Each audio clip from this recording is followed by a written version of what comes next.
આપણી પાસે sandal boot ચપ્પલ બધું જ છે ને દીકરા, ખાલી એકવાર ચેક કરજે. 7 મહિનાના ઘસાઈ ગયેલા ચપલા પહેરે એ મમ્મી છે, અને ઘસાઈ ગયેલો શર્ટ જેને કોલર થી પહેરો છે ને એ બાપ છે. તમને ફરક પડે કે ના પડે, એમને ફરક પડે છે. જ્યારે તમે ખોટું બોલો છો, જ્યારે તમે તમારી જાતને છેતરો છો, જ્યારે ભણવાના બાના ઉપર તમે બીજા કામ કરો છો ને બેટા, તમને ફરક પડે કે ના પડે, એમને ફરક પડે છે. કેટલો ફરક પડે છે તમને કઈ નથી શકતા, કેમ કે તમે મોટા થઈ ગયા છો બેટા. પણ તમે જ્યારે કઈ ડિમાન્ડ કરો છો ને, પપ્પા જોઈએ છીએ, એની પાસે હોય નહીં તો એ દાંત કાઢીને જવાબ દે છે. તમે તો ખાલી માગી લ્યો છો કે ભાઈ પપ્પા જોઈએ છીએ, ત્યારે ખંભા ઉપર હાથ મૂકીને પૂછજો તો ખરા કે પપ્પા હું તો ખાલી માગી લઉં છું, તમે લાવો છો ક્યાંથી? એને બહુ ફરક પડે છે ભાઈ. ફરી કઈ નથી શકતા, તું જુવાન થઈ ગયો ને એટલા માટે.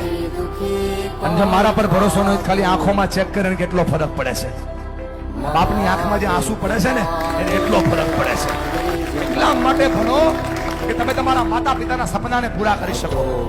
સુતો પારણે પુત્ર નાનો